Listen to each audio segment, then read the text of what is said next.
In the ancient red soil kingdom of Nabute, a brave young warrior named Kato returned home after 2 years of serving in the Great Forest Army, and when he reached his ancestral village, he was surprised to find drums beating and villagers celebrating for his uncle Chief Barongo. A respected elder had married a stunning new bride named Neleli, a woman whose beauty seemed carved from the sun itself, with deep brown skin that glowed like polished bronze, long braided hair adorned with golden shells, and eyes that held a softness that could melt even the strongest warrior's heart.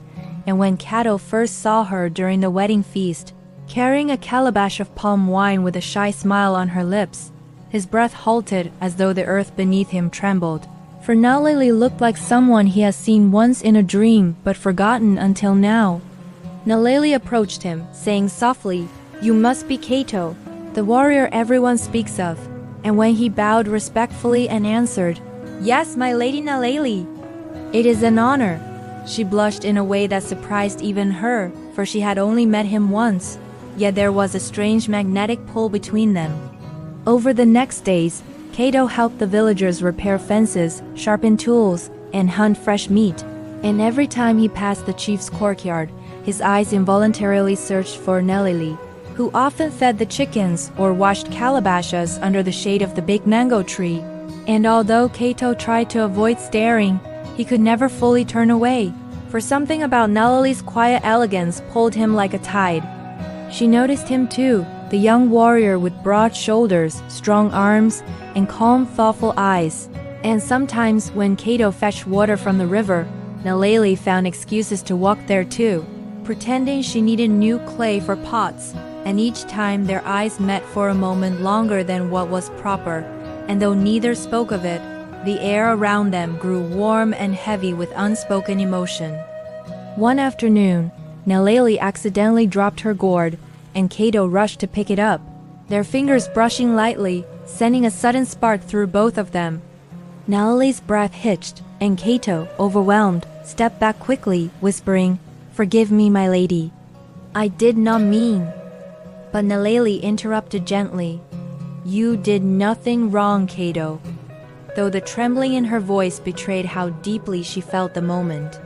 But despite their efforts to hide their growing feelings, the village began to notice small signs: Neleli smiling when Kato passed by, Kato tensing whenever someone mentioned her, Neleli lingering near the well too often, and Kato volunteering suspiciously for chores near the chief's area. Rumors swirled quietly among the elders, though no one dared speak openly, for Chief Barongo was powerful and quick-tempered.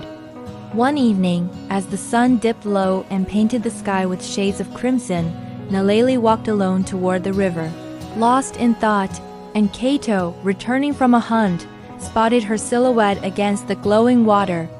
He hesitated, fighting with himself, but his feet carried him toward her as though destiny commanded it. Neleli didn't turn, but she sensed him and whispered, "Kato, you shouldn't be here," and he replied softly, "I know, but I also know I cannot walk away anymore." She closed her eyes, heart pounding, torn between duty and emotion. And when she finally looked at him, the longing in her gaze mirrored his own, a silent confession neither dared to speak aloud. The wind blew gently around them, rustling the grass, and for a moment, it felt as if the entire world was holding its breath for them, waiting to see what would happen next in this dangerous, forbidden connection that neither could deny. The following week, the tension between Kato and Neleli only intensified, weaving through every corner of Nabute like a secret melody only the two of them could hear. And though they tried to behave normally, the smallest interactions now carried the weight of entire storms. When Kato trained younger warriors in the dusty courtyard, Neleli watched from the shade of her hut, pretending to sort herbs while her eyes kept drifting toward him, following the way. He moved with quiet strength, and when Neleli passed by carrying freshly woven baskets, Kato would pretend to be busy sharpening spears, even though his mind was completely consumed by her presence. One afternoon, when Chief Barongo left for a council meeting in the western hills, the village settled into an unusual stillness, and Neleli stepped out to gather herbs near the banana grove. unaware that Kato was returning from scouting the northern trail. Their paths crossed unexpectedly, and both froze, startled, their hearts momentarily stunned by the sudden closeness. "Naleli," Kato breathed, her name sounding softer than the wind itself, and Naleli, gripping her herb basket, whispered, "This is dangerous. If anyone sees us," but her words faded as Kato stepped back respectfully, forcing himself to maintain distance, saying, "I will go, before trouble finds us." Yet before he could leave, Naleli's voice trembled. "Wait, do you truly feel something? Or is it just my heart imagining what it wants?" The question pierced him deeper than any spear ever had, and Kato turned slowly, his eyes full of truth he could no longer hide, answering, "Naleli, I have tried to bury these feelings, but they grow stronger every day." Naleli's lips parted as emotion washed through her, and she looked away, her chest rising unevenly, whispering, "I feel it too. And that terrifies me." A long silence followed as birds chirped overhead, and then Naleli walked past him too close, her shoulder brushing his arm accidentally, sending a shockwave through both their bodies. That night, heavy rain poured across Nabute, and thunder echoed over the hills as the villagers stayed indoors. Naleli, unable to sleep, stepped outside onto the veranda, watching the rain fall in silver sheets. And somewhere across the village, Kato lay awake in his hut, staring at the thatched ceiling, battling with his thoughts. The storm grew louder, and a sudden clap of thunder frightened Naleli, who instinctively stepped back only to collide with someone in the dark. She gasped until a familiar deep voice whispered, "It's me. Don't be afraid." Kato stood there, soaked from the rain, having come to check on the livestock tied near the chief's home. But the moment he saw Naleli trembling alone in the storm, he forgot everything else. "You shouldn't be out here," he said softly, his voice warm despite the cold rain. And Naleli whispered, "Neither should you."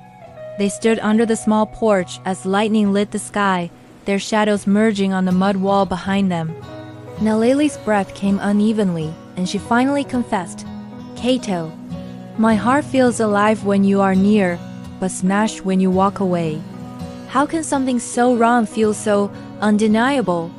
Kato looked at her with aching tenderness, replying, "Because the heart does not care about rules." Naleli closed her eyes, overwhelmed, and for the first time, she allowed herself to lean slightly toward him, not a full embrace, but a silent surrender to feelings she had fought too long. The storm eventually softened, but their connection only grew stronger, and though nothing improper happened, the emotional closeness between them deepened into something both beautiful and dangerous. Over the next days, every passing glance between them pulsed with electricity. Every accidental brush of fingers felt like fire. Every shared silence felt heavier than spoken words.